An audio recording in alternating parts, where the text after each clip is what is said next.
I was talking to principals and leaders, and I said all of a sudden, okay, everyone is thinking about AI as this thing, like external to them, which is why I try to rephrase it as air. But here's how I want leaders to think about it within their firm. I don't want you to think of it as external. I want you to look at all the things you're currently already doing and then just think of AI as a slant or lens, right? Hmm. Whatever you're currently doing, you need to have the curiosity and the baseline knowledge to say, we're already doing this or we're trying to solve this thing. How does AI fit in?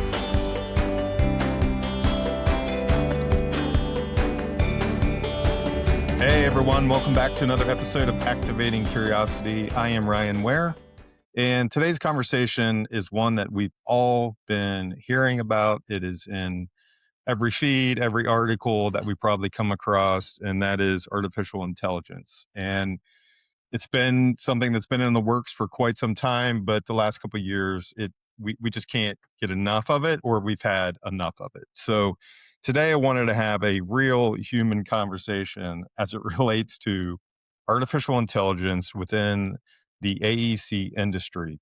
So today I have with me Kristin Kautz, and she is with JAM Idea Agency. And I find her today. She's actually in Connecticut, and like me, buried in snow. So, hey, Kristin, how are you doing? I'm great. How are you? I am doing good. Besides cold and buried in snow, but it's all good. It's beautiful though. Yeah, it just won't stop in Cleveland. So, well, I'm glad you're willing to be a guest with me and kind of talk through this. I know what little bit I've got to see from your experience and getting to read about you, that this is a passion project. So before we dive in, why don't you tell a little bit about yourself, and then we'll kind of dive into some more conversation.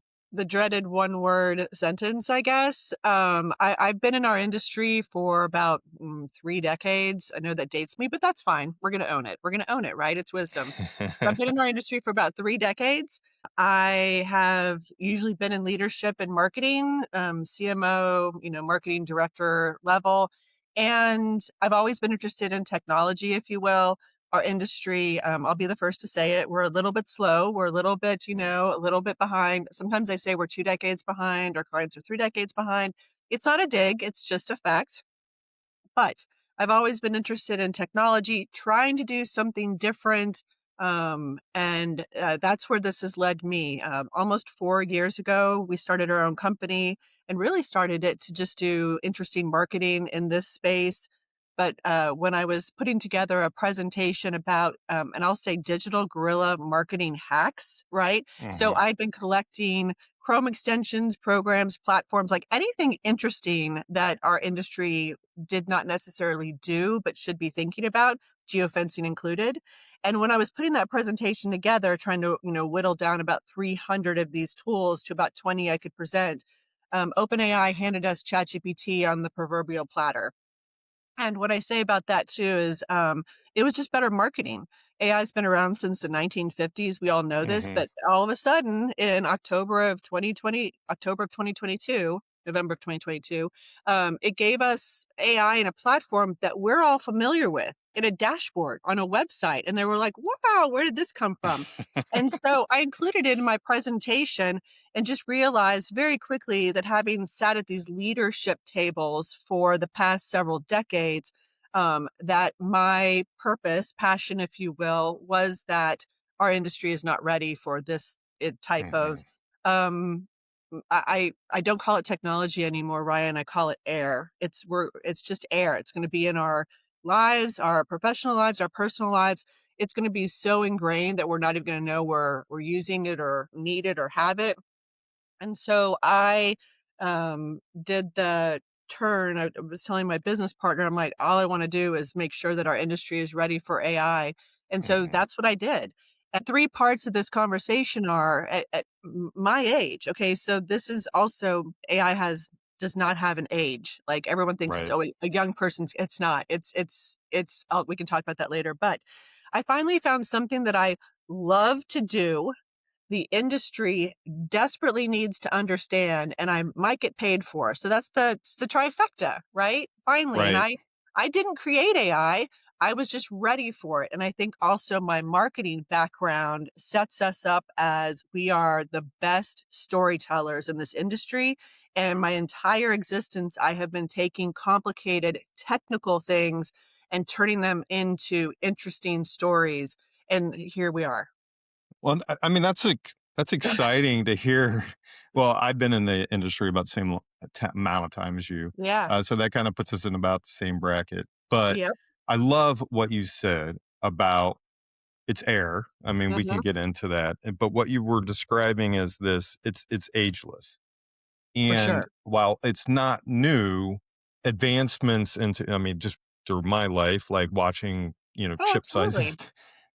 shrink and Yeah. everything that's been going on to lower cost of technology, but also just this acceleration because of the computing speed and the things that we can get into without geeking out on it. Yeah. But AI propelling itself really quickly over the last 10 years to now For where we sure. are in the Yeah. last 5.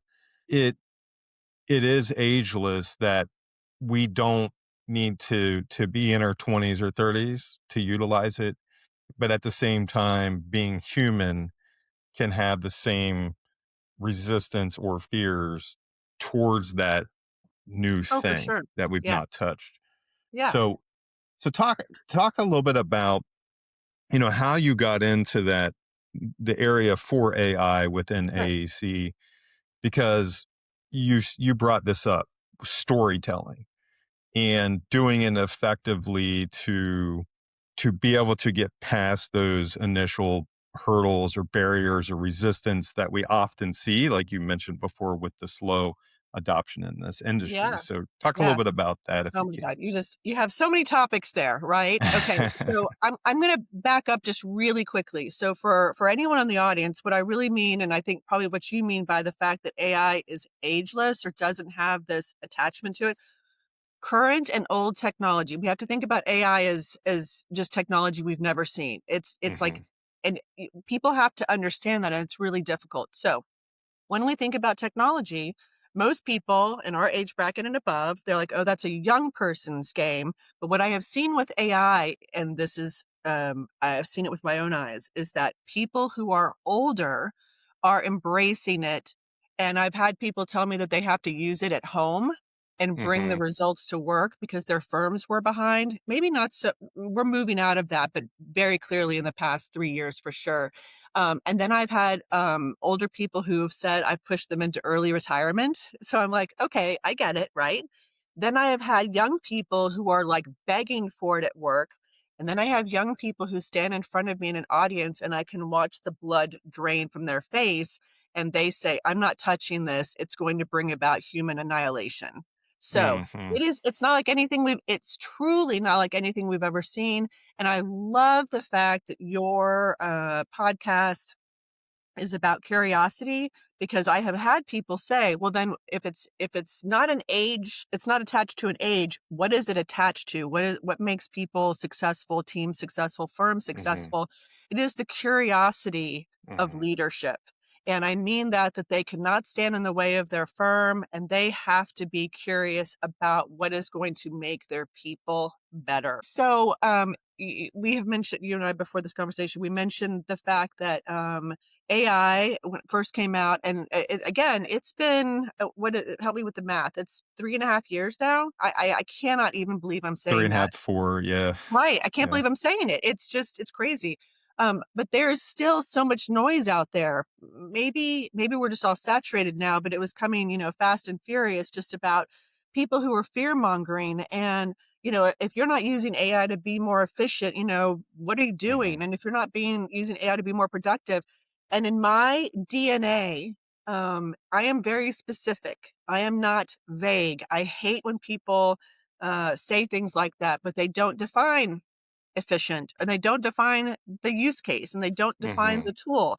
And so I guess the internal storyteller in me, if you will, is able to lay out a path that people can understand. So I also think that AI currently is not linear. I describe it in so many analogies, like it could be a tornado, it could be a roller coaster, it can be a marathon, a tidal wave, a tsunami.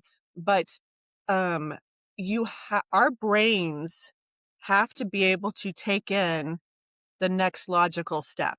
Mhm. And so we, as marketers, have to put things that are very complex and very complicated into something that our brains can understand. I mean, building a building, designing a building, engineering a building, uh, construction, oh my God, have you ever seen the spreadsheets for schedules and things? I mean, it's insane. And Yep. so how do we take AI, something that's so complicated and is not just a singular piece of technology, but touches everyone in every part of a business, and lay it out for someone so that they know, oh my God, I finally just know where to start.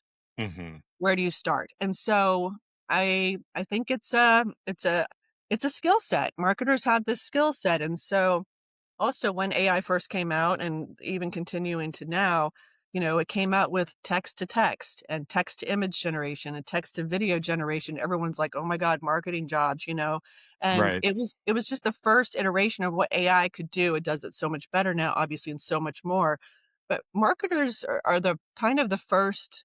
They've probably been the first people to use AI. I've seen that in firms, but we're also the Mhm. best ones to lay out how to logically move a firm forward. Yeah. Yeah.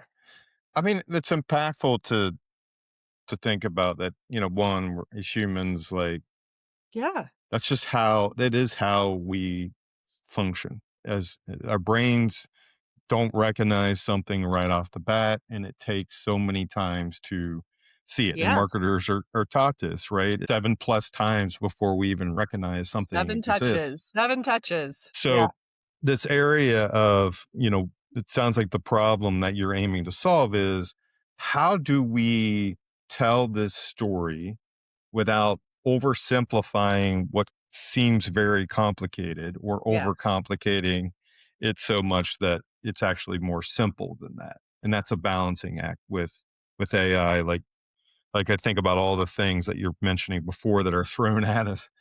Um, in the fear levels Oh, yeah. range. So each Mhm. human inside that firm or business, like we all have our own relationship with how we're going to react to it.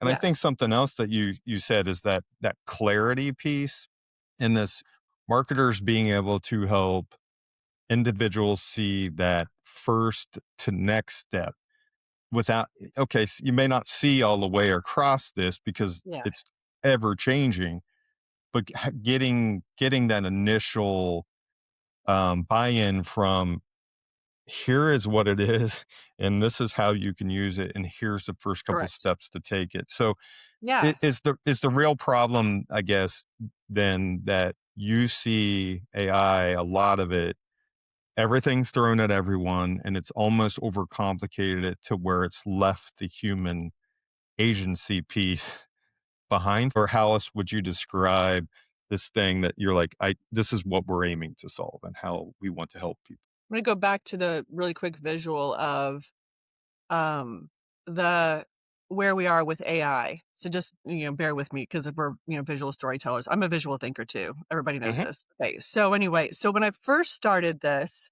and when I say first started this, like when I first started talking about like what is that step for you? Um, here I'm using my hands. I know how people can see me, but if y'all are just on the podcast, there was a logical progression of steps. So think of Mhm. stairs, right? It's like, here's where we are, and here's where AI is, and I'm just trying to get you to the next step. And then the AI is going to advance and create the next step, and we're going to follow that to the next step. And what is happening now, and that, as a storyteller, is that the consultant or the AI whisperer, the whatever person you want to call me, that moves you forward with that. It was easier because it was like, again, here's where you are, and the AI is right in front of you. Let's just go meet it where it is. Hmm. What has happened in the past 3.5 years, which you're like, what makes it difficult? This is so selfish. I'm going to say what makes it difficult for me is that the analogy I use is that we're all cavemen, you know, playing with, sticks and fire. And the Hmm. Starship Enterprise is taking off into outer space. And your brain and my brain cannot take in actually where AI is anymore. And so how do I get cavemen to the Starship Enterprise, And you said we're on the same bracket. Again, all technology before, from the phone that had a cord in the wall to Hmm. to the mobile, not mobile, what is it that we could just walk around with the antenna in your house, and then you had a Yes. pager, and then you had, your mobile phone, the flip phone, and then you had an iPhone. We could all take that in. Those are steps. Those are just easily logical steps for us. But truly what is happening right now with AI and its capabilities are so far ahead of where anybody in the normal scale is, even Hmm. myself. Like I sometimes I wake up and I'm like, "Oh my gosh." So I as like the hard part is for me is telling people even what the next step is and just making sure that they just don't go, "I give up." We're so Right. far behind. And giving them one step. And then I think the hardest part for, and we'll talk about AEC people, teams, and firms, which is nothing new, it is fear and inertia. And Hmm. I don't mean you have to say, "Oh, I'm scared." Who wants to admit that they're scared, right? But there's real fear out there of AI on lots of, on a global scale to a personal, it will take my job scale. And then there's just inertia. There's a really funny slide that I have, and it's like, who wants change? And everybody raises their hand, and it's like, who's going to change? Like, no one, Right. So getting people to actually change is really difficult. So I didn't realize that when I started this journey trying to help firms, I really did. And I was like, I thought I'd be out of a job by now, Ryan. I thought Hmm. we would show them the magic, they would take the magic, they would do and be the magic. And I had no idea. Again, I knew our industry was behind, but I had no idea of how prevalent, just how slow we are to change, or that firms are slow to let their people change. So, I find myself being a little bit of a psychologist sometimes, and, not just technology. It's not just the tech, it's really a people issue. Well, and I think that's important to kind of reiterate is that human, what I always kind of term as connecting the human to the change. And this industry has, like most industries, change fatigue, Oh, yeah. the exhaustion, like you said, the inertia, and a shrinking workforce, and all just you Don't stack it forget all all on of it, without all of it. stressing out everyone who's listening. But we're all living it every day. So, like you mentioned, that psychological side. Yeah, you don't have to say I'm afraid of it to that extent, but you should name it for yourself. Yeah, Name the emotion. How am I feeling? Because the more we recognize it of like, well, this is forced on me versus I'm willing to do this. Like it correct. has a different impact on you as an individual as well as others. So, Yeah. with AI, as you described, it is coming on so much quicker, even though it's been around. We are used to, especially as Gen Xers, like you Best mentioned the generation steps. ever. Yeah, exactly. The forgotten generation. We have seen slower progression, but it's also accelerated. So Yeah. records to Yeah. all the way up through Yep. MP3 players, things like that. But through that period, like there was moments in between, and I used to hear this all the time. The technology is so much more advanced than what we see Yeah. out for sale or what Oh, we can 100%. utilize, right? Yeah. Because one, we wouldn't be ready for it. And I think back towards, I always use this analogy, and you're a marketer, so maybe this will land. But the iPhone, when it first came out, there were 9 original advertisements that were were put out before it dropped. And I always told everybody is like, watch it all the way through and tell me what happens at the end of each of those commercials, which was a phone call. And I Yeah. was like, Yeah. I Yeah. always said it was Love there it. to tell us, like, you didn't know you needed all of these other things inside one device. but it's still a phone so that our minds would Can take register it in. quicker to that, right? And make it Exactly. something we recognize. And I Right. think you mentioned this, which was so critical, was that um, each person's going to go through their own relationship with this, but the firm has to provide Mhm. curiosity, psychological safety, and figure out time Yeah. of how do we implement some of these things that will bring us more value to potentially release us from some of this time poorness that the industry Yeah. has of being able to have more curiosity within our offices. So Sure. when you're thinking about this and this problem you're aiming to solve and this that it has been slower, and I think a lot of industries have been slower with AI than some of the other technology that's happened. Um, you know, what makes this really important for the industry to start to have that curiosity, to start with some of these things and implementing it into their offices?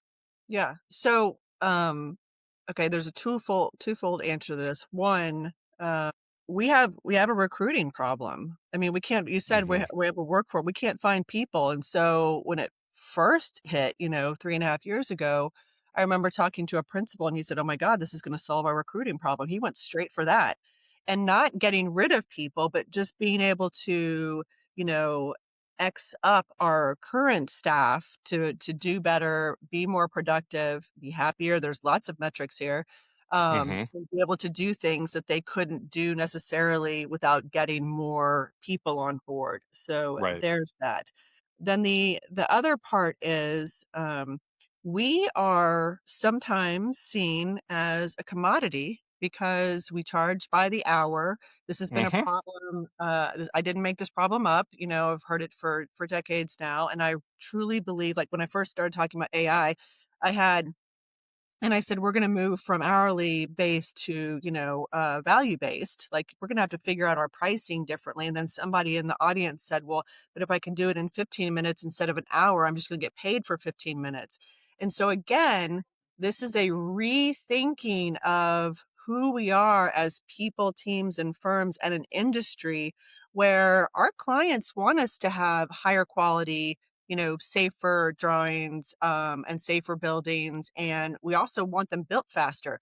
So if you can actually provide all that, then you're Mhm. going to get paid for that value. It has nothing to do with time anymore. So I would say, you know, things that are faster, we can't build fast enough. We can't find enough people, and our quality needs to improve. And I believe AI can help with that.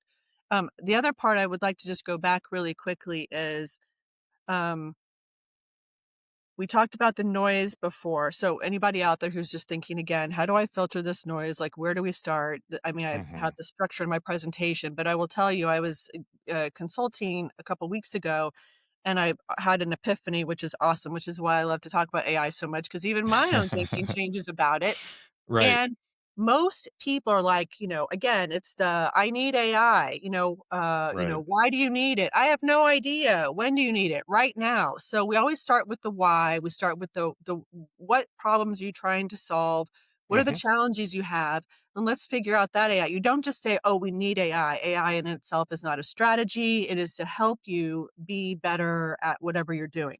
So I was talking to principals and leaders, and I said all of a sudden, okay, everyone is thinking about AI as this thing, like external to them, which is why I try to rephrase it as air. But here's how I want leaders to think about it within their firm. I don't need you to set it aside and throw energy. We all have the same things to throw at problems. Mhm. Time, money, or knowledge. I don't want you to think of it as external.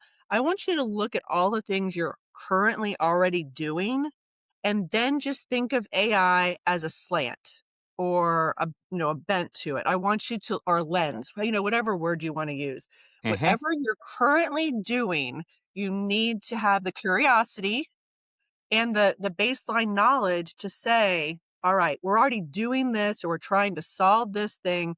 How does AI fit in? It's not AI fitting into your workflows. Right. It is how um it's not out there. It's like you're just think of, because leadership is busy and people are busy. And you said this is what sparked it is they're like, top down, you're going to use AI. We're going to force you to use it. And, that's just already aggressive. So Right. even people, people just need to think about what they're already doing. Don't get too distracted by the shiny things, although it's awesome, but just think about what you're already doing and let's find the AI that currently fits into that workflow. The second part of that equation is once you get comfortable enough with it in your current workflow and putting AI into your process or your tasks or whatever you're doing, then I promise you, and I don't know when the penny drops, if it's 3 months or 6 months or a year after, but you're going to start to then think about your workflows completely different. You're going to start with, how do I just do this thing better? Instead of like, I mean, really better. You could wad up the process and start over from scratch. So Hmm. it's everything everywhere all at once. Yeah. Well, and, you're talking about sort of that change management For piece, sure. It's and hard. It's really yeah, difficult. and it is. It's like, how do you change the tires on a bus while it's still Yeah. moving? Um, and in this case, the way you stated it, I think, just makes it so clear. Is if we back up and say AI is not a thing, Yeah. and this happens in our industry a lot. Like there's we're inundated with so much stuff and technology, and I'll say that we've done a poor job with the marketing of technology, of the silver bullet or magic button, whatever you want to call it, that it was this thing that you're going to insert, opposed to, as you Oh, yeah. described, how do we collect the information? How do we do look for identifying factors at the beginning, Yeah. and working through to identify, here is that problem as you stated.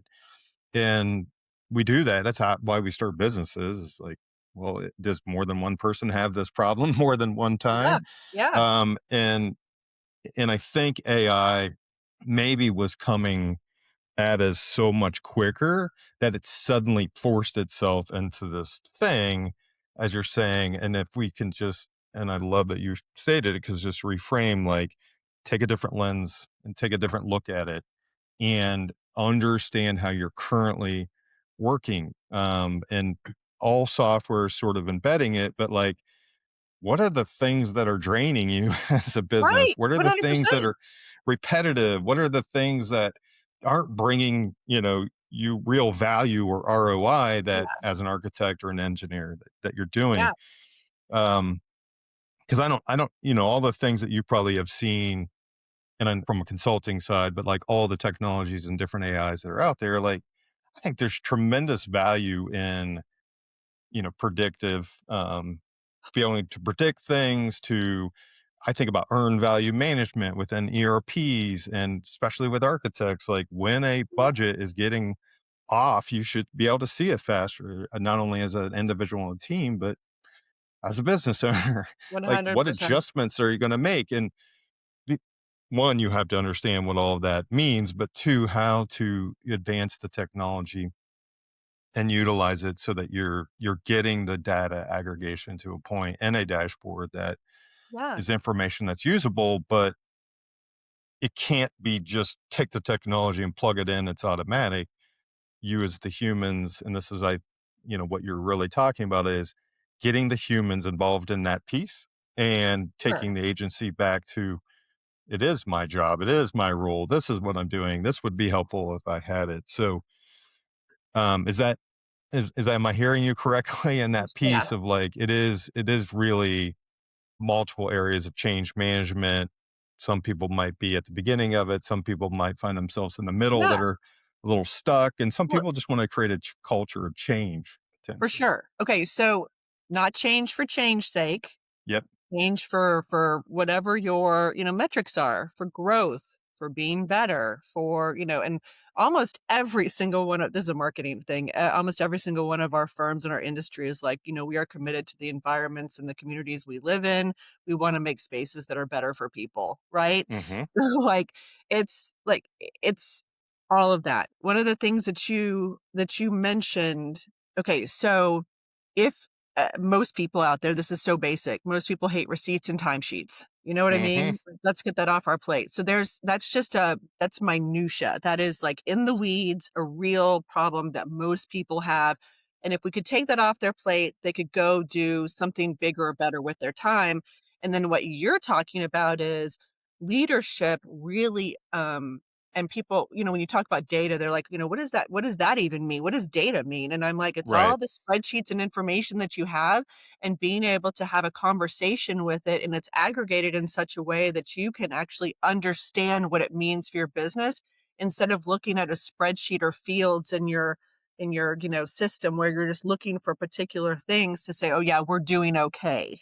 Right. So as a marketer, I'll tell you, one of my previous firms, believe it or not, I was responsible for getting the strategic plans annually from the 15 different market sectors. Okay, and it's not because I was in charge of strategy. It was because I was probably really good at nagging people to get information, and then when I got it back, I could format it. Okay, let's just be Right. honest about it. But what I'm saying is part of those strategic plans from these individual market sectors, had numbers attached. Like, what are you going to do this year? What do you think you're going to do next year? How many people do you need? Are you going to whatever? And I'm just going to Hmm. say it. Most of the time, these leadership, they would put in a number that they wanted. Then they would have to put in the number of people that could get them to where they wanted, but their strategy sometimes did not back up those numbers, or the marketplace, we know markets ebb and flow, did not Yep. really match. And so no one wants to say, oh, we're going to need less people, we're going to make less money this year. But that's the truth of business. And so if if those leaders had, you know, industry information, market information, I'm talking, global fluctuations about, product delivery and steel Hmm. and wood and all of this stuff. And it was in a place that they could just say, here's what we do, here's what we did, what is it going to look like? And they would have actual information that would back up a prediction or a strategy. And if they were going to make less money, because that's just what was going to happen, and they needed less people, what's the strategy for that? And so I just better information. So you go from something like, I just don't want to do my timesheet anymore, to what Right. does the company really look like it's doing? And if people could 100% predict growth, or, what's the opposite of growth? Losing my words, that just Yeah. Pullback, shrinking. Yeah. yeah. So anyway, it's all over the place, which is again why I think it's just like we all need to take a breath when you get this kind of wrapped around. You just take a breath and you think about, what am I trying to solve? Like, what am I trying to solve right now? Yeah. Anyway, but like you said, like what's the benefit for everybody? The benefit is it's unnameable at the moment until I get to know what your firm looks like and what you really need. And then the opportunities truly are limitless. Yeah.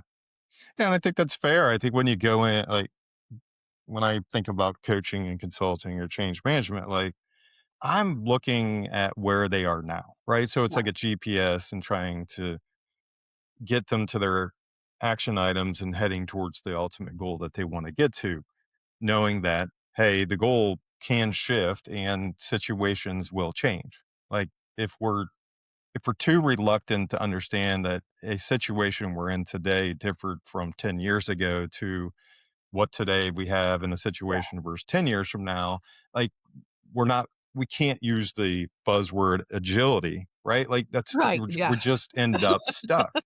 So so I think Oh, as you described it, I see, yeah, there is, especially in our industry, like whether it's timesheets to some of the simplicity, but we're breaking things down now into there's AI within our business and how we can use it to increase our net profitability. We all talk in generic terms of efficiency, but we don't know what we can't see. right. Oh, And yeah, for sure. yeah, and I think a lot of ERPs or some of the things that are used, especially in architecture or engineering, construction, I'll put to the side because I think Yeah. there's other software there. But the ability for design teams to be able to track and again, why are you doing the timesheet or how are you budgeting the project, there are still costs that are hitting every month as you're tracking against the earned revenue, and you're trying to understand, like, are we going to lose margin? So as a Right. business owner making those plans, it is are we making the gross margin that we thought? Is the net profitability? Because they're looking at other expenses they want to invest Yeah. in, Yeah. technology, new location, whatever it is. Like, that's just one piece of it. Then you get into the predictive side with design. And, I've seen in the past, it's like healthcare planning to um, takeoff tools Mhm. for architects to try to help if you're doing some estimates to contractors, like each of these things. Well, the data has to be put in Correct. and learn from it or in order to get to predictive.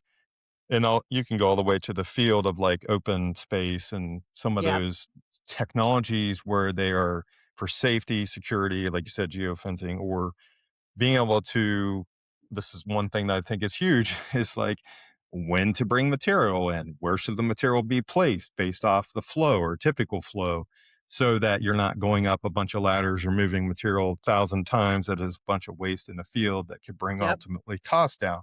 Like those two ends of the spectrum there of how I see predictive side of AI that requires the data for us to begin to utilize these softwares and get that input. But I think what you said is so important for all of us to think about, which is the fatigue. The reason we have change fatigue or anything else is that the word strategy around technology is is that it's not, again, it is not a thing. It is, you're looking for those things that you want or would like to see Yeah. lessened by you doing it or someone else, or it's repeatable, and build it around the capability that it could be different, like you said, Yeah. in a few years. Well, we've all been clobbered by it. Our industry has been clobbered by technology. Okay. Hmm. So I'm not going to name names or anything like that because it's across the board. There is not a single firm out there who hasn't spent tens of hundreds of thousands of dollars to implement a large software, hardware program with a vendor who was Hmm. promised the moon, gave their people a little bit of just like the bare minimum of training and expected Yep. great things. And then, I mean, I've watched it. I mean, hundreds of thousands of dollars, and 1 year later, the company is like, "We need to change systems again," and I'm just like, I mean, just, like, pulling my hair out, and this was before AI. Right. So, I tell people, again, we all barter in knowledge, money, and time. Are when people think, again, this is why it's massive, that they just have to sit with it for a while and say, "Okay, I need to believe her till I see it for myself, that AI is just different." So before, previous technology, some current technology, big resources, big time, big knowledge, big money for a little bit of return. I'm using my hands, Hmm. a little bit of return. Right. AI is different. AI is you do a little bit of time, knowledge, and money, and your return will be and is massive. And I tell them, so I've talked to it like about air. It's also just a language. You're learning the language of AI. I'm not even gonna say technology, just of AI. So maybe like you, I tell people this all the time. I research AI several hours a day. This is, when I'm going Hmm. through my social media feed, it's not to see what, cats are doing, or Right. which monkey has fallen in love with the giraffe or, whatever. It is like it's solid AI. And so I'm looking at this stuff all the time. And for me, if I see an AI tool and I'm like, oh, this is interesting, I'll take a screenshot of it, but it's really interesting. I'll go right into it on my phone and I'll log in, I'll try the free trial right away on my phone.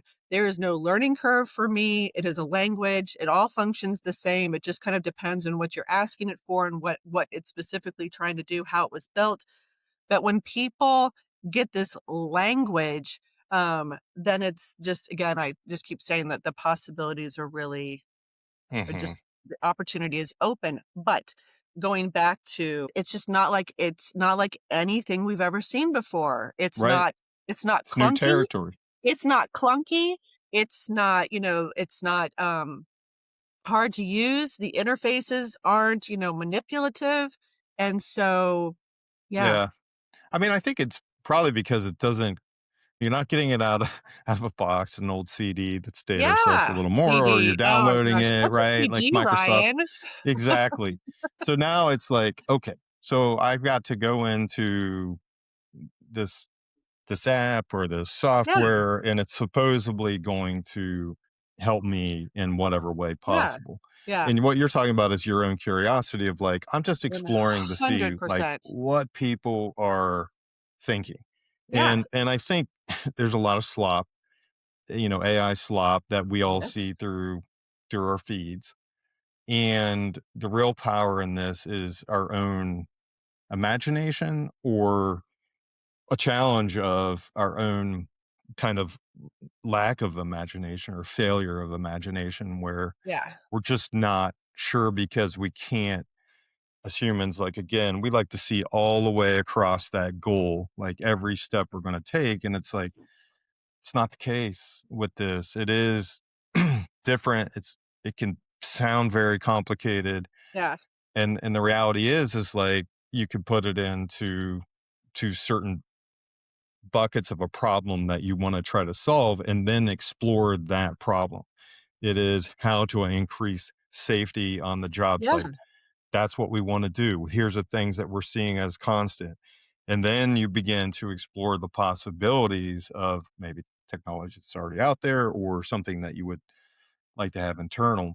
yeah. So I think again it's a very human experience and I tell people is like, you gotta maintain your own agency in it, and Oh I my think gosh, with a lot 100%. of our yeah, a lot of our other technology that we've come across, like, we've lost that.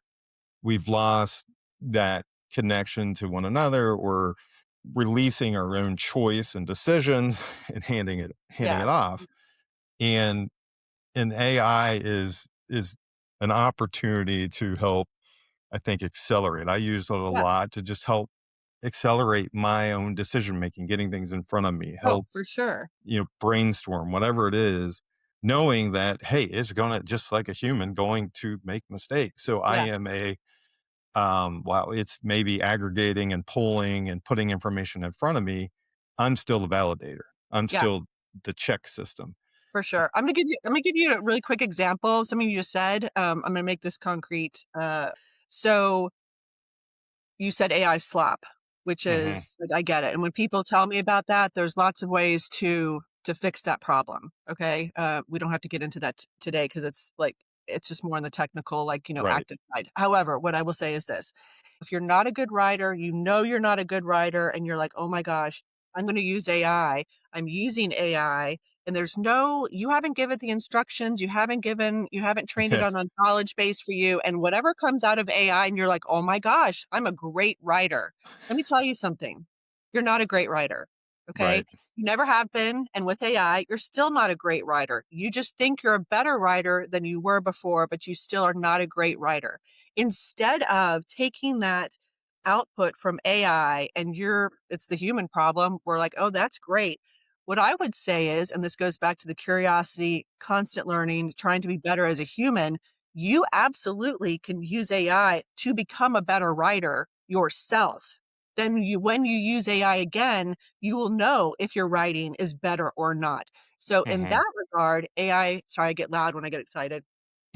AI not be the tool that is delivering a product that you take credit for that you think is great.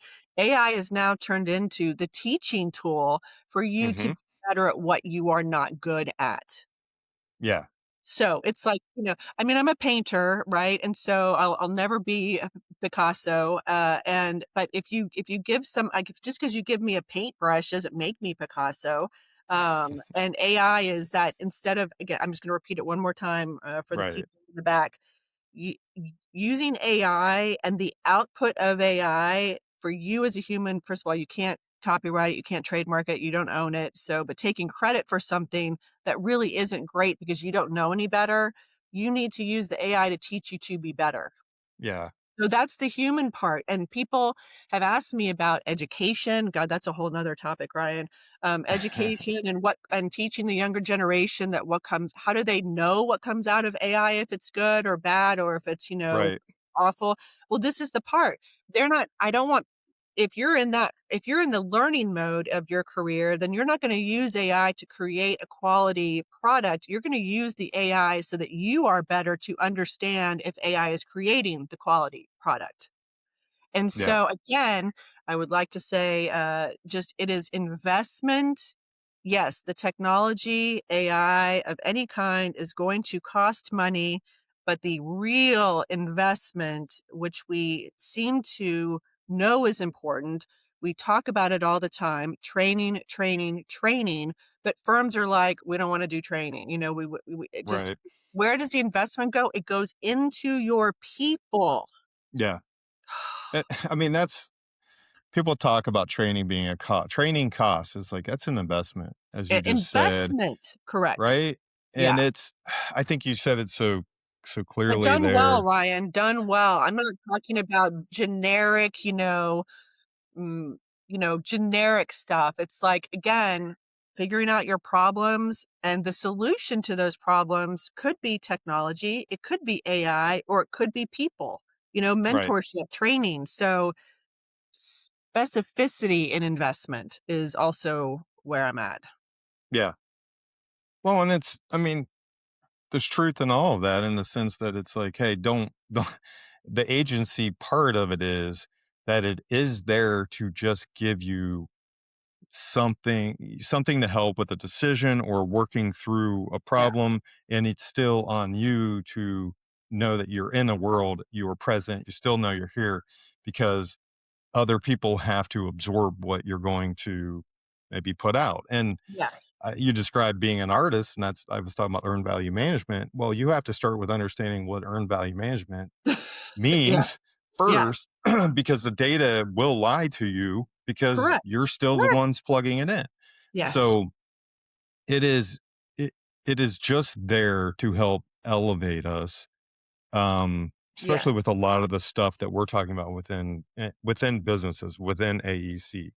And we're not even getting into to robotics, material science, and all the ways that that can happen, but like Yeah, our day-to-day activities, yeah. ways to implement it into our process based on problems that we have clearly identified as repeatable and Correct. finding ways to input it. I Okay, because this podcast is called Curiosity too. We've been talking about like business versus the design side of stuff, and I'm like, yeah, I don't know if, like, again, nobody went to school to do timesheets, and our industry is not run by businessmen. They're Right, run by, and there's no, and whatever that means, but like they're run by architects and engineers who want to build things and solve solutions for their clients. And I was just having a conversation as a consultant myself in a small business. I hate the business side. It's awful. It ruins my day. Like, I want to be doing this and helping people with AI. And so I would just say too, again, AI is probably there to take, help with the business side, just, right. make it a little bit easier on us. Okay. But okay, that's one thing. I'm going to go back to the curiosity part.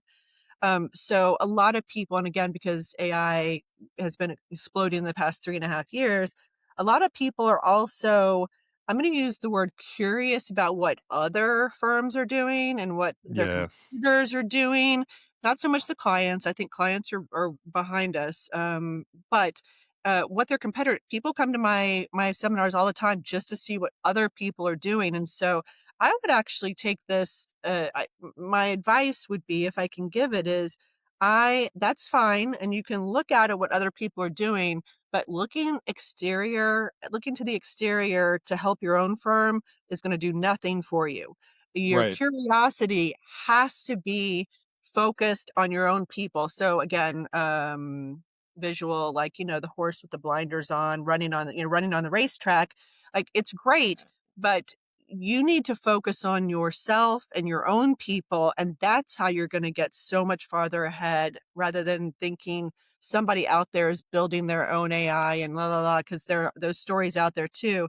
But focus on curiosity externally is going to just make you sad, upset, think you're behind. Like, focus on your own people, and you're going to get ahead so much faster. yeah, yeah. So you know, the grass isn't always greener is one statement. The other Absolutely side of not. it is like, hey, they may not have the same issues or problems that you have. You may have, there may be some that are similar, but you have humans inside this firm, inside of this business.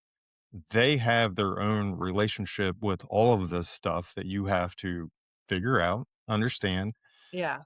work through, coach through. And, you mentioned, I just do think that there's the business piece of it to yes, that design piece. And there are so many ways to look at that investment that you're going to make is to improve daily lives to all the way through to the net profitability of the business. And this is AEC is a very low net profitability industry. And we talked about it, recruitment, there aren't enough humans, there are a lot of tasks. The gentleman who said, like, I see this as a huge opportunity because I may not need to hire because Yeah. suddenly we're doing things that we all went to school to do or Right. came in to do these things.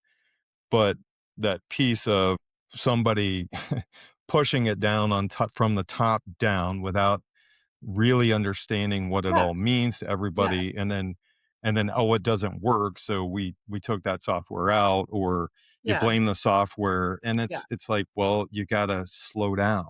Yeah. And it seems hard to say I'm gonna slow down when every other pace is picking up, but it will you will struggle. It will probably It's fail. it's slow down to speed up. It's slow down to Exactly. speed up. So, Yeah. and I think that you just mentioned, like, the leadership again that's pushing AI, and believe me, they're out there like, we need it, we need it, we need it." It's because they're looking externally and they're thinking, "Well, everybody else is using it, and so we need it." Again, without understanding the foundation of how it's truly gonna help their business, and so, Right. yeah, it's this conversation said it when we talk about AI, people have asked me, like, "Kristen, what's your favorite AI tool?" And I'm like, "We don't start there. I don't know what your problem Right. is, like, what your budget is, what you need." But, this conversation, we could go on forever. When you Right. talk about AI, it extrapolates into a million different things. So, and may I say for the record, we've never had these types of discussions over Microsoft Word. So that is the definition of how this is different. When Right. you implement Microsoft Word, you never talked about differentiators, fee structure, contracts, insurance, change management. It was just this tool that would help people, type better. AI is completely different. So it's like all of this stuff. So, again, I know that this is when we're spinning this too, but like everyone who's listening, just take the deep breath again. We're Mhm. gonna start from why you need it. If you're a person Yep. out there listening, why do you need it? If you're a team, why do you need it? And if you're a firm, why do you need it? So again, yes. Yeah. Just Yeah, if and it's anything out there is spinning out, it's like, "Oh my god, now it's like so big." Still, we're just let's center. yeah, bring it back. I mean, that's how we start any change, management Center. side. Yep. When you're Yeah. looking at it, it is identify the problem. I mean, the first step is you gotta look for those commonalities, and that's Yeah, where the slow down part has to come in. for sure. Um, because you're not sure why you need it and what you Yeah. wanna introduce it for, and I think, like you said, we see the shiny thing because everybody's pushing it down our throat that this tool, this software, this, and you're like, "Yeah, but you don't know." Like, you don't No, know if you no. have that Right. problem.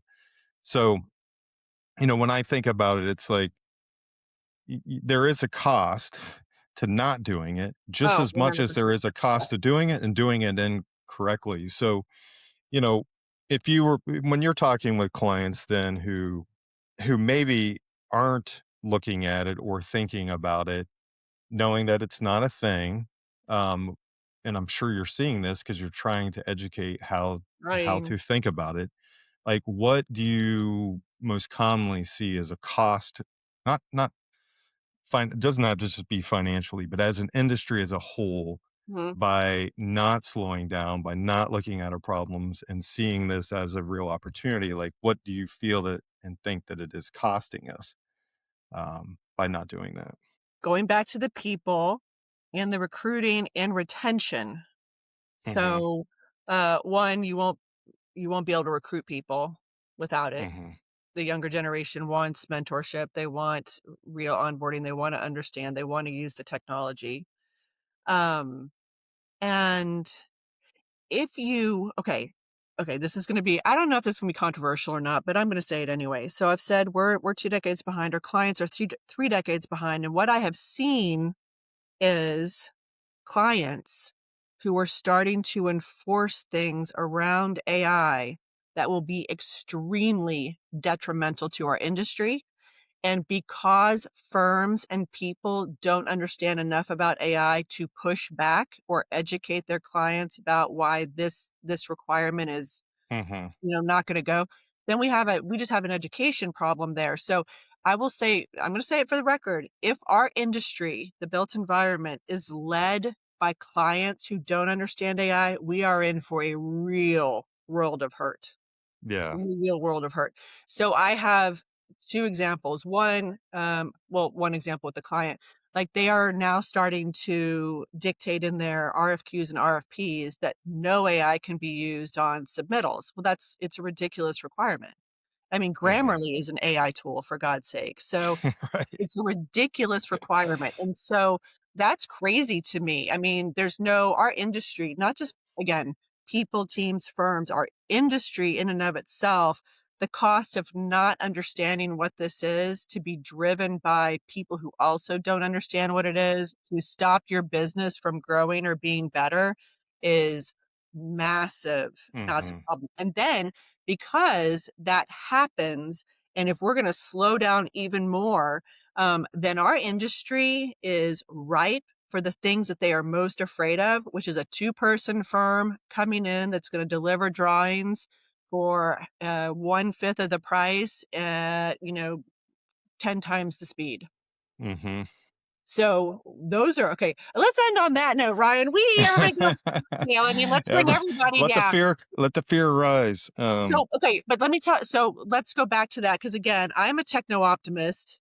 I believe you Mhm. probably are too in in that regard. Also, Yep. so I want to the fear, so that's the fear, the challenge is real. Like, this is going to happen, right? And so are you going to just put your head in the sand, or are we going to get our act together to, to truly lead? And so again, it goes back to leading people and your firms and this industry forward with knowledge and, Mhm. information. So, going from just like we can't find enough people and et cetera, to like this bigger of we better get our act together to understand how we want to use it, why we want to use it, where it's okay to use it. Because as we're grappling with those, we're over here just bickering with ourselves. Every every aspect of our industry is ripe for disruption. Every Yeah. single part of it, including construction. Including construction, and I So think, the word disruptive has such a for most, and we all say it's like we feel it. Disruptive things mean it's costing me something, yeah, pain, time, yeah, yeah, name it. yeah, And when we think about this, like you said, it's coming whether we want it or not. It's happening to us, which is part of a challenge with change is when we look at it like it is happening to us. yeah. Opposed to what you're describing is how can I get it to happen with me? Correct. How can I play a part in this around the things that like would be most impactful for me as an individual on this team to a business as a whole. And I think that, you mentioned before the recruiting side and what this industry is going to need and look like. And I talk about this a lot is like we are responsible to build the entire infrastructure of the entire country Right, in which we right. live, right? Because Yeah, this is not just about North America or the US with listeners yeah. all over. Like those of us in this industry, like that is what we want to be a part of it and what we're kind of responsible for delivering on. Better So civilization across the yeah, world. Yeah, and if we want to attract, we want to recruit, we want to bring in that next generation who is iGen and they've all been this is all they've known. Like not just yep, AI, but like technology is yeah. around them their whole lives. So you mentioned it before. I think is what it's costing us is that we can't build enough fast enough with the current way we're doing it. So if we're Right. taking it situationally, like we all know that we want to improve our efficiency, name whatever that is for yourself, productivity. And I had, Brian Turmel from the AGC, and we talked about how productivity on project sites is really hard to tell. Like it is increasing in the last couple decades, but because a team changes every single project, it's Yeah. hard to figure that out. And which comes back to the human piece, which is why the curiosity for this is really a human thing, you as an individual, to you as a team, to you as a business, to figure out how to implement it around those problems Yeah. and build a and build your mindset towards we don't know what the end goal may be. It's those initial steps of, hey, we don't want to do timesheets. Hey, we want to improve on our visibility of this data, or we Yeah. want to be able to run more predictions or predictive things based off of the way we've Yeah. kind of been doing it up to this point. So there is there's a human cost to it, and there's not just within our industry, but for others that we're Yeah. impacting because we can't, with the current workforce we have, get enough housing out. We can't build No. fast enough. Our entire infrastructure, right, needs overhauled here in the States. So Yeah. the opportunity is actually larger than the potential loss. So, Yeah. all right, my my next question revolves around kind of you personally, stepping back and saying like, what does success look like for a firm who is potentially doing this? And what does success potentially look like for the whole AEC industry? Oh my gosh. I ask that question of every firm I work with. So usually when I start with my consulting, getting to know a firm, I ask them, I interview their people about not Hmm. just about AI, but what do they like to do during their day? What do they not like to do during their day? And if firing all cylinders, using whatever AI, like what does success look like? And I will tell you, Ryan, it's the answers I get are across the board. I mean, I've had I've had leaders say 25% more utilization, and I'm like, whoa, buddy, that's awesome. But like, let's bring it down because 5% more would like change your entire, dynamics of your firm Hmm. completely. And then I have other people who are just like, I want to know that I'm using it. I want to be safe when I'm using it. So again, when we talk about AI, it goes from everything in the weeds to like, Right. huge, like we want it all kind of thing. Um, oh gosh, for me, I think like success. mm, okay, I'm gonna go back to just the grounding part.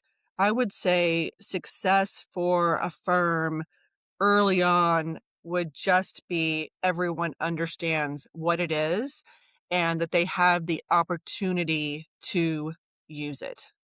Now, Hmm. okay, I'm gonna clarify with that because, I know a lot of firms, like, it's just again, this discussion, small firms think the big firms have all the resources, they're gonna get ahead, but I know big firms who have, turned on Microsoft Copilot for the tens of thousands of people in their firm, which is a massive expense, okay? And Right. yet, I talk to those people and they're like, "We don't know what it does. I haven't touched Right. it. I have no idea what it does." So my point is, I'm gonna like really simplify again. What is it? What is the like what are the opportunities, the possibilities? And I'm using it to solve some problems. I mean, that is the most absolute basic of a 3 or 6 month success for sure. Hmm. And that involves really serious training. It involves giving your people the time to be trained and to experiment because we don't, we all want to be billable all the time. And Yep. then, and giving those people money for a tool that's, safe and all the guardrails and stuff around it.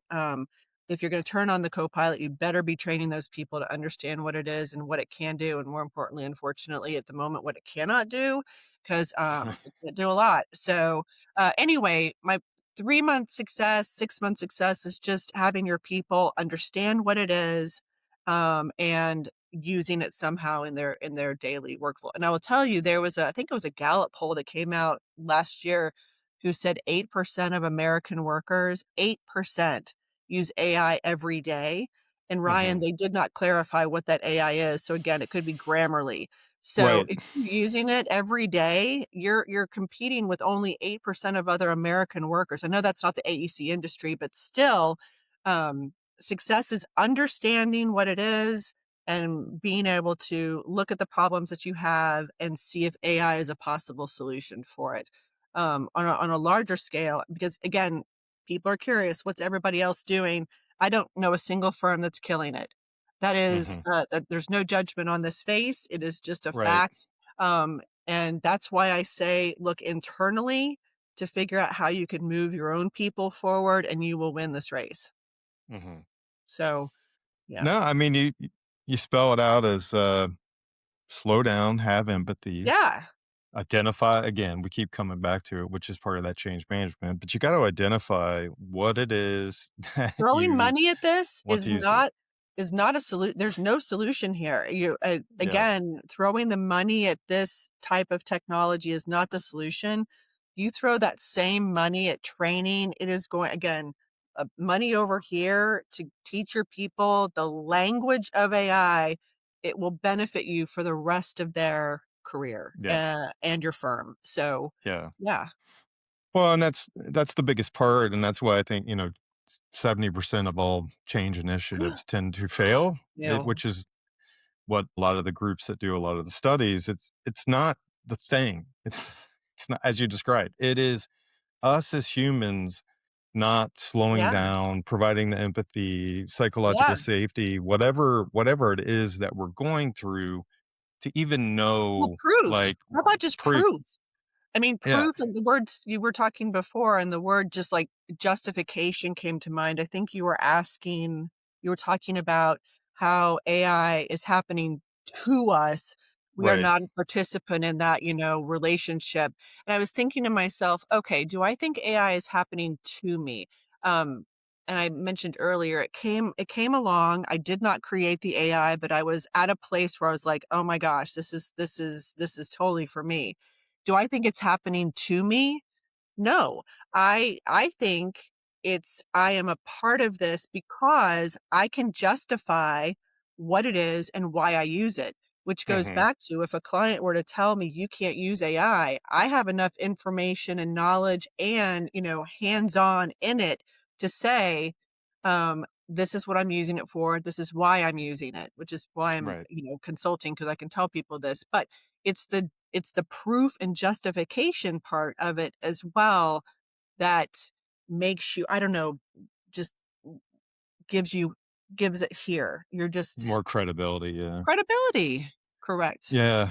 And I think, that's it. I think we're all like, "Hey, we need data, we need data, we need data." And it's like, well, the data, it comes after we all put input into it. But at Yeah. the same time, it's like your journey is not going to be the same as everyone else through this because you're Right. your own It's not. you have your own agency. You have your Yeah. own personality. You have your own life experiences that have gotten you here to know how this is going to impact you. So, yeah, I think the way you kinda shaped it into this piece of how you've gone through it on your own journey and thought through it and how you went through kind of figuring that out, Yeah. it it it it is maybe it's air.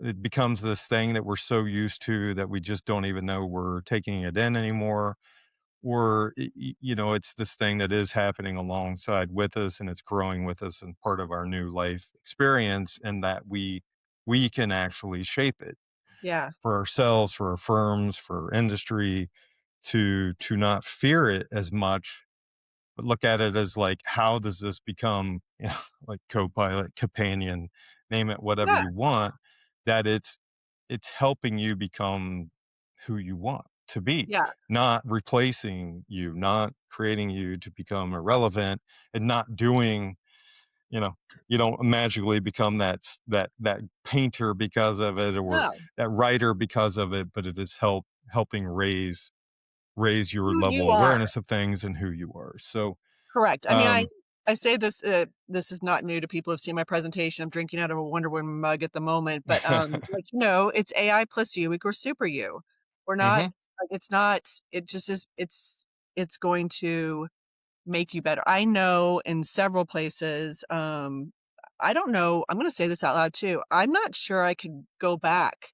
I don't know if I don't know if I could do what I do without it. right. It makes me so much better. And I walk through conferences, and I think I just called it magic before, when I live for, again, I told you I'm visual. I live for visual feedback as well. And so when I'm Mhm. presenting this to audiences and I see people's faces and they're like, "What did she just say?" or "Oh my God," or "I had no idea." Like, I Right. live for that. I feel like I've given my superpower to somebody, and that is just makes my day, that they know something now that they didn't know before, that's going to really make them better. Yeah. Yeah. Yeah. Yep, there's aha moments. You gotta, we look for them as coaches, but you look for them, like, when you're speaking, that interaction piece. Ugh. So with that, then you know, we've gone through, some of the barriers, some of the challenges that we typically see, how to interact as a human. Um, some things that maybe I haven't answered, or haven't asked of you, that you would like to talk about. But, like, really, what, somebody's thinking about exploring this, getting their curiosity level up. What would you say the next steps are that they should do? And I'll also drop all of your information into the show Perfect. notes. But, like, what would you like to leave them with, and what steps do you think would be helpful? Yeah, so if you we start with the why. I mean, we always start with that, okay? Like, the problems, you look at what you do during the day, what you like to do during the day, what you don't like to do during the day. Write that stuff down. I don't think a lot of people actually, or write it, you can use a pencil and paper if you want, go analog, but you can also put it on your phone or dictate into your phone. And look at the things that you do just all day long. And then if any of those tasks can be, augmented or, delegated to AI or by AI, then we'll look at that. And there's also, you can start to look at a process. And what I mean by that is, if there's tasks that go together, then that means there's an agent or an assistant or an automation out there probably. And this is getting too technical, but you really just start with Hmm. what you do all day long. And what do you want to, let's just say, even what do you want to get off your plate? What do you want to get off your plate? Yeah. And then, like, let's just start with that. So, and if you're asking how to engage me, I'll talk about AI all day long. And so, Ryan will put all my information in there, and you can get on my calendar, and we'll see what that is. But curiosity, I'm going to go back to the name of your show. You be curious. Curiosity with a little bit of trepidation. I don't want you to click on the stuff. We're all aware of Right. phishing scams. Like, we're not clicking on everything. We're not downloading stuff on our computer or our phone. So the safe ones out there, obviously, to start with on the free version, I mean safe as far as, like, they're big companies. Hmm. Don't put your weird personal information into it. But there's OpenAI, ChatGPT, there's Anthropic with Claude, there is Perplexity. I haven't Googled for almost 2.5 years now. I've used Perplexity completely. Hmm. There's Google Gemini that's out there. I mean, those are the four just big ones you can try for free, just, to experiment with, and then we can go from there. I don't recommend Grok. I'm just going to say that. But anyway, Yeah. or Well, and Chinese, I think, or anything Chinese at the moment. That's just me. I might change my right. mind tomorrow, but just currently Gemini, Anthropic, Perplexity, or OpenAI, ChatGPT, great places to start. You cannot Yeah. break this stuff. So a lot of people are also like, Kristen, could it, wonder if it could do this. If you wonder, then try it. Ask it. It's like, don't ask me, go try it yourself. Like, the action part of it too, usually when I present, we can talk about AI all day long. And once I show them AI, truly show them, then they're like, "What did you just show me?" And I'm like, "That's AI." So Right. you have to go try it. Yeah. I think that's a great way to kinda end it, is starting where do you start? You start with Yeah, the why. Think about the things that you have in your day where you're like, "Hey, this go is try draining it. me. I don't wanna do this. I don't wanna I do I this wanna see it." anymore. I need help with this. I need help. Yeah. Yeah, Yeah, and explore it. Go back and we're the AEC industry we're problem solvers. So we're always kind of looking at what is that problem we're 100%. trying to solve. And I think if we slow down, step back, look at those problems we have as individuals and as teams, um, then we can start to think about how AI becomes that companion along for your life journey, growing Yeah, together. So yeah. well, I appreciate Oh, you being willing to be on here, Kristen. I know we could have gone really deep, but I wanted to keep it at this level of like, how do you start on this journey yep, with everybody talking about it? And I think this will be very helpful for people on those first steps. So I'm grateful for you being willing to see this problem and say like, hey, I'm a storyteller. I need to figure out how to get people connected to this and get them engaged and drive that curiosity. So I yeah. appreciate it, Kristen, and thanks for being on Activating Curiosity. No, thank you for having me, and you had me at activating curiosity, so there you go, Ryan. There you go. Perfect. All right, thank you. So that is the episode with Kristen Kautz, and she is with Jam Idea Agency, and bring a lot of energy to talk about AI and a topic that we're all hearing about, as I mentioned before, almost every single day. It's such a huge part of our economy. So it's a huge part of the news. We're seeing it from every technology company trying to implement it into their current software. And we're looking at it from an AEC industry of what do we do with this and how do we use it? And I think the most powerful thing that I heard Kristen say was if we take a step back and stop looking at AI as a thing, and she mentioned the word error, or just if we think about it as this thing we're going to experience when we start with the problems that we're aiming to solve and why it is important to us to solve those, and those things that we don't want to do, those things that would be more impactful if they were off of our plate. So I think we hear the word disruptive, we hear, a lot of people trying to market to us about what AI can do and all of these other technologies. It's overwhelming. And I think when we first started some of the early podcasts, that was the thing, is how to not become overwhelmed by all of the shiny things that everybody was telling us would just make life so much easier.